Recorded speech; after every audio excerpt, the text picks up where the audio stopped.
হাদি ভাইকে ভালো লাগে অন্যায়ের বিরুদ্ধে প্রতিবাদ করছে এবং ভারতের আধিপত্যর বিরুদ্ধে কথা বলার জন্য হাদি ভাইকে খুব ভালো লাগে। অবশ্যই ইউনূস সরকার এবং অভ্যন্তরকারী সরকারের গাফিলতির কারণে হাদি ভাইয়ের হত্যার বিচার এখনো হয়নি, বাংলার মাটিতে হচ্ছেও না। 2012 সালের আবরার হত্যার বিচার এখনো হয়নি দেশের মাটিতে। হাদি ভাইয়ের নির্বাচনের এটা বাংলার মাটিতে মনে হবে না, এটা আমরা আশা করি।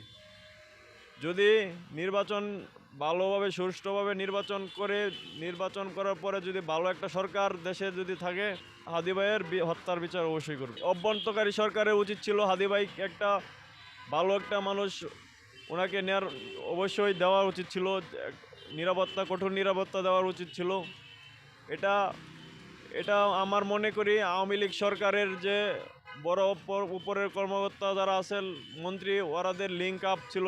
মনে করি হাদি হত্যার একমাত্র ওরাই খুনি। এই আওয়ামী লীগ সরকারই হাদি হত্যার একমাত্র তারাই জড়িত ছিল।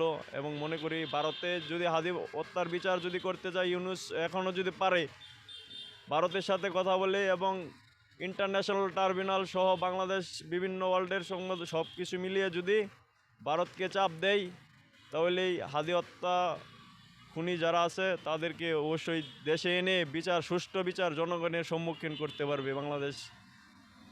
কিন্তু এটা এখনও করে নাই ইউনূস সরকার। গাফিলতির কারণে এই হাদি হত্যা ভাইয়ের এখনও মনে করি বিচার হয়নি দেশে।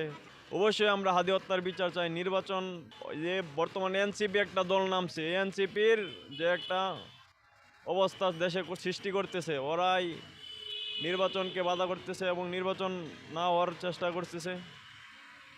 এটা আমি মনে করি হাদি হত্যার একমাত্র যদি জনাব তারেক রহমান যদি এই বাংলার মাটিতে কোনোদিন প্রধানমন্ত্রী হতে পারে, সেদিনই এই হাদি হত্যার বিচার একমাত্র উনি করতে পারবে আমি মনে করি।